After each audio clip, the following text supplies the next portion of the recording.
Notes towards a minor abstraction. To be at a loss for words, to push all the way up to the surface of the picture plane, to make space in a narrow field with barely anything. To find a range between two kinds of resistance, to the demand for ever-present subjective legibility and to transcendental claims, to be fingered into sense. To notice parallels between the aesthetic and that which is claimed as the sacred, the singular and the unverifiable. To pose the question of the possibility of a queer political theology in terms of the relationship between the sacred and abstraction, noticing what I would like to propose as a common set of characteristics based on Professor Gayatri Chakraborty Spivak's notion of the aesthetic as the space that allows us to survive in the singular and the unverifiable. Echoing Immanuel Kant in 2008, while lecturing on Sharada Devi, the 19th century Bengali mystic, Spivak asserts that one does not believe that the cause of internalized secularism is served by ignoring the importance of the intuition of the transcendental, without which we can neither mourn nor punish. Relatively recently, in the afterword to the 40th anniversary edition of her translation of Derrida's De la Grammatologie, Spivak revises this formulation, suggesting that, quote, without an intuition of the transcendental, we can neither mourn nor judge. In the way of a looping détournement, I would like to suggest that, without an intuition of the transcendental, you can neither mourn nor punish, nor judge, and perhaps nor love. I think this should be going. There we go. The presentation is structured as an action-based essay consisting of a series of studio exercises that parallels but does not necessarily coincide with a series of digital drawings that will be playing on the screen and changing every minute as a way of marking time. The drawings are created by using a touchscreen phone app called Drawing Desk that allows for quick, gestural, but sometimes surprisingly focused, low-resolution digital images. Both the accumulation of the drawings and this performance share the title Towards a Minor Abstraction.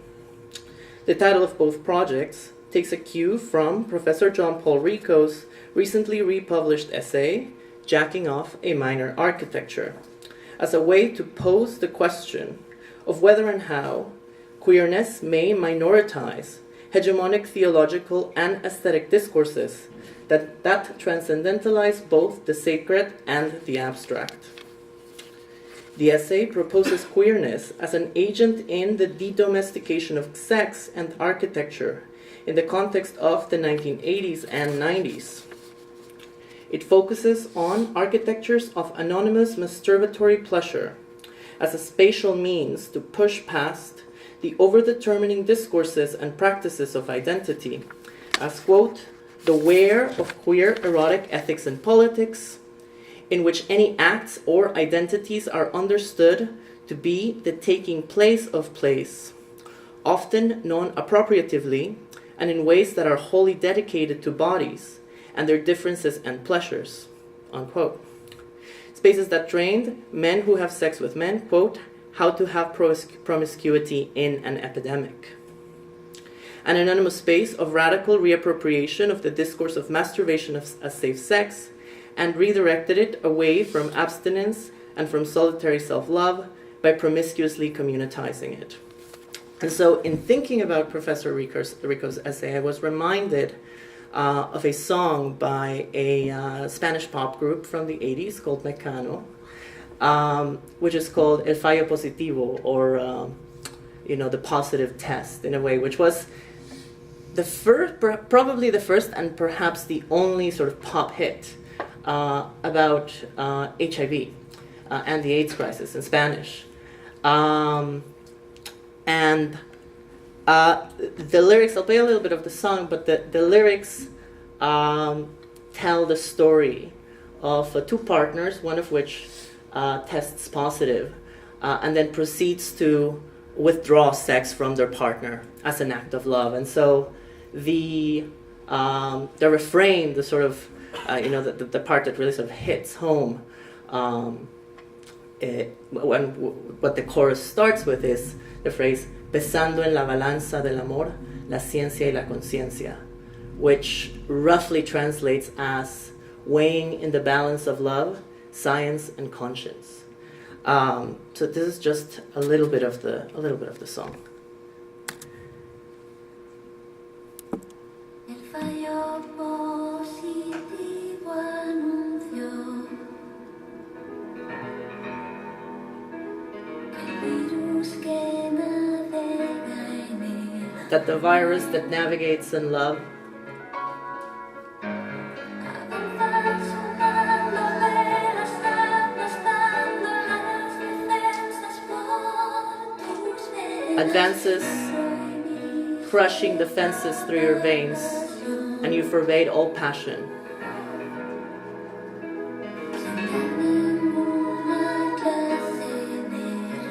Without giving any kind of reason.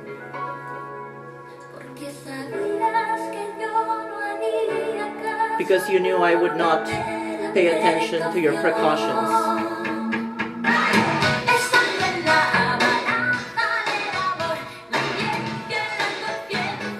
Weighing in the balance of love, science, and conscience. Your condemnation was a wall of love, a stupid sentence. Because you are what I love the most.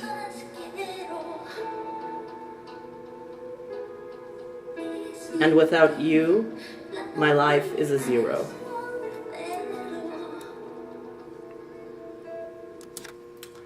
It might have been, in fact, the way I might have heard of HIV growing up through this song.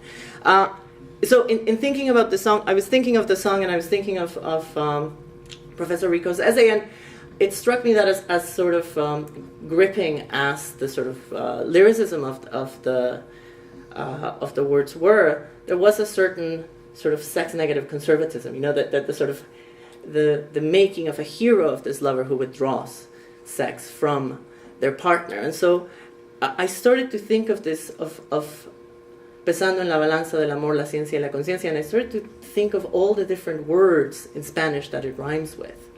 And so I created a sort of text that replaces science and conscience with different kinds of words that also rhyme with ciencia y conciencia, perhaps as a way to think about how to reframe this narrative of the withdrawal of, first of all of xerophobia, but also of the withdrawal of sex as a heroic act. So these are some of the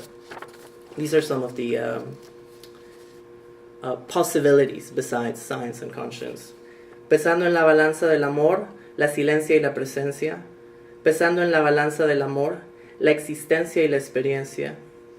Pesando en la balanza del amor, la consecuencia y la diferencia. Pesando en la balanza del amor, la frecuencia y la apariencia. Pesando en la balanza del amor, la ausencia y la paciencia. Pesando en la balanza del amor, la inteligencia y la violencia. Pesando en la balanza del amor, la resistencia y la indiferencia. Pesando en la balanza del amor, la influencia y la excelencia. Pesando en la balanza del amor, la impaciencia y la urgencia. Pesando en la balanza del amor, la inocencia y la potencia. Pesando en la balanza del amor, la residencia y la prudencia. Pesando en la balanza del amor, la tendencia y la apariencia. Pesando en la balanza del amor, la conferencia y la advertencia.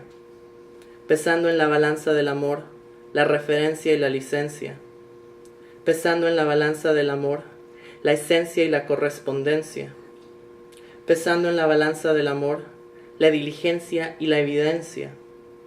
Pesando en la balanza del amor, la confidencia y la herencia, pesando en la balanza del amor, la exigencia y la agencia, pesando en la balanza del amor, la insistencia y la valencia, pesando en la balanza del amor, la coincidencia y la adolescencia, pesando en la balanza del amor, la penitencia y la independencia, pesando en la balanza del amor, la audiencia y la creencia, pesando en la balanza del amor, la providencia y la ocurrencia, pesando en la balanza del amor, la obediencia y la vehemencia, pesando en la balanza del amor, la secuencia y la competencia, pesando en la balanza del amor, la conveniencia y la dependencia, pesando en la balanza del amor, la impotencia y la decencia, pesando en la balanza del amor,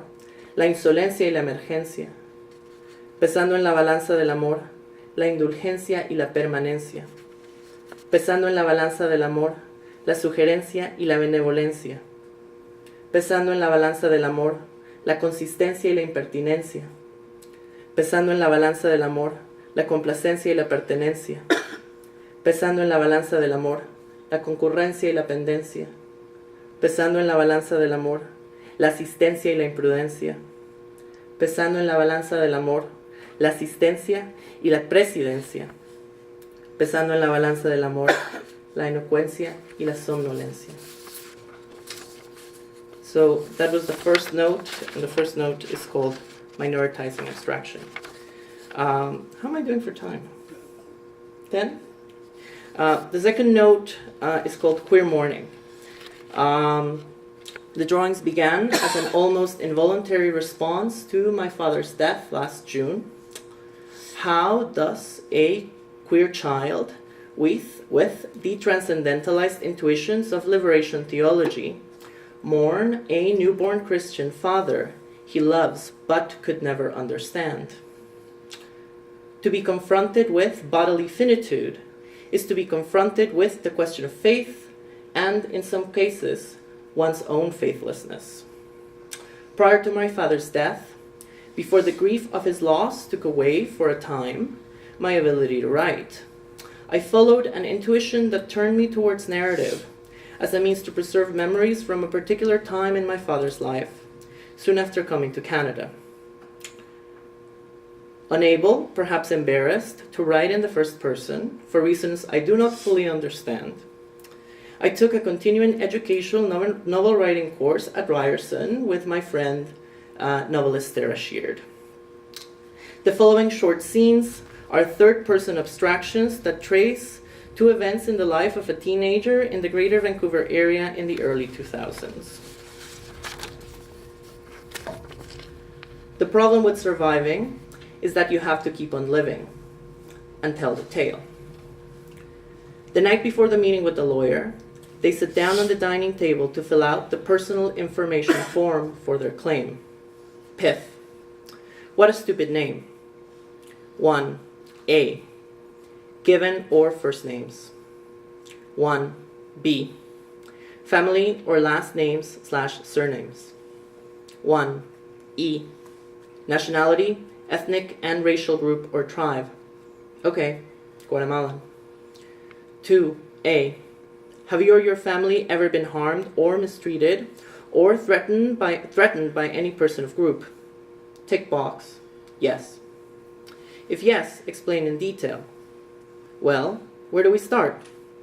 What happened to your family when the harm or mistreatment occurred? Who do you think caused the harm or mistreatment or threats? What do you think was the reason for the harm or mistreatment or threats occurred? Remember what the lady from church said. Don't volunteer information. Mom and Dad go back and forth trying to remember dates and matching up memories, taking the formless traces of the cold ache in their bodies when they heard the pyrotechnic bombs detonate on the top of the house and the heart pounding of the subsequent call. Always sometime between 10:30 p.m. and 12:30 a.m., sometimes on Tuesdays, often on Saturdays, at first with a month in between, then about every other week. How to wrestle the unpredictable yet clearly composed model of this particular kind of psychological torture into a paragraph. How to keep it true without making it confusing.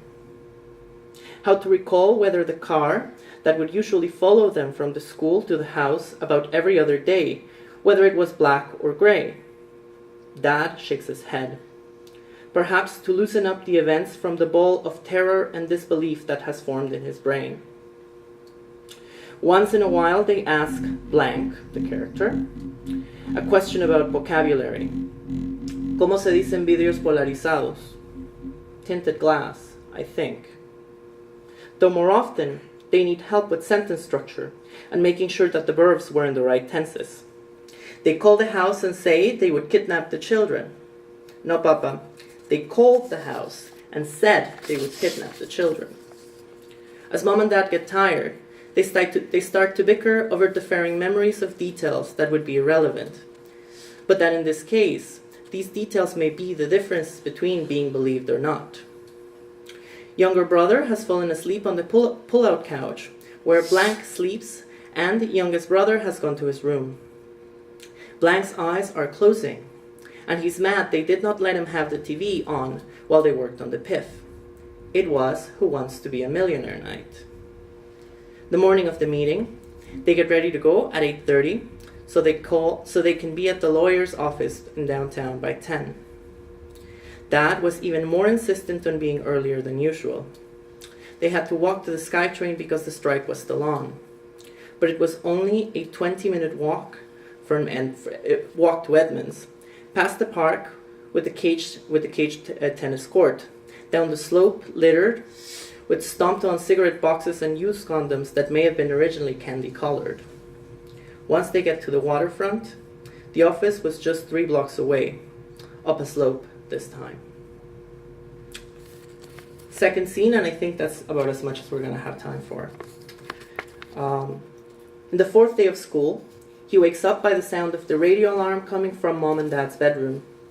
At first, he cannot add up the words he's hearing into the story being told. The morning show hosts were speaking to a reporter in New York. Her both is thin, stilted, and breaks off at the peaks of the words. People are jumping off the windows. Nobody seems to understand what's happening. Blank's heart begins to race with echoes of that familiar chill. Mama, Papa, se estrelló un avión en un edificio en Nueva York. He thinks to put on CNN. On the screen, a conventional shot of an urban morning skyline is interrupted by billows of light gray smoke clouding the top corner of the image. The building in the center has a big bruise near the top. This darker gray hole in the building is the same as the smoke coming out of the back of the skyscraper. At the bottom, the banner. Breaking news, plane crashes into World Trade Center Tower. He has never been to New York, so he can't quite imagine what it's like looking up at the building from the ground. It sounds like the people on TV are feeling that familiar chill too. A man on the phone from the inside of the building says the whole plane is inside, but it's just past 9 and he can't be late for school, so he goes to shower. As Blank comes out, he sees a closer shot of the building, surrounded almost completely by smoke. They say something about a second plane. Perhaps there's problems with TSA traffic control. Now he's really going to be late for class. In the first period, for drama class with Miss Clark, the class sits down in a circle and talk about what they've heard. A tall-built, strikingly symmetrical boy who's also in the class says he's half American and that he was only a kid living in New York when they first attacked the World Trade Center. None of the other classes really talked about it. Everybody tries to go on, knowing that something was happening, but also knowing that what is supposed to happen in the school needs to go on. Blank can't wait to get out of the school so he can go to the library. He walks down 10th and turns on Kingsway. There's boys playing football as he walks past the school attached to Our Lady of Sorrows, past the biker bar and the empty lots that Mom heard are supposed to become housing for people with disabilities, past the phone book where the ladies that work there at night stand once the sun goes down. He sings in his head, perhaps with a bit of it seeping through his lips, the new Cranberries single that they kept playing at the top of the hour in Much Music. Don't analyze, don't go that way, don't live that way. That would paralyze your evolution. As he walks into the street bend just leading into the mostly empty Rona parking lot, he hears a, "Hey, hey." He stops and turns halfway. There's a man sitting in the white pickup truck. His arm is hanging off the window. His face not quite visible between the shadow of a baseball cap and the sun glaring right in Blank's eyes. He stretches his neck in the direction of the man, not quite knowing what to do with his limbs. He asks, "Why did your people fly the planes into the building?" Blank shakes his head. "Fucking terrorist." He can hear the man's words but cannot understand what they mean. He wants to match the tone, but the words are not coming. Just the blank. As the man flings his arms in the air rushes back into Blank in an involuntary long stroke. The spine chill snaps as his gut squeezes, letting out a faint, high-pitched grunt that twists him around and propels him towards the street crossing. He doesn't realize he's crossed the red, but there's no cars coming. Just one leg past the other, until the library sign becomes close enough to read. He eases the pace. The man didn't seem to get out of the car. He catches his breath at the door and goes in trying to go on as usual. He signs up for a spot in a PC. He thinks this wouldn't have happened to Adam. Thank you.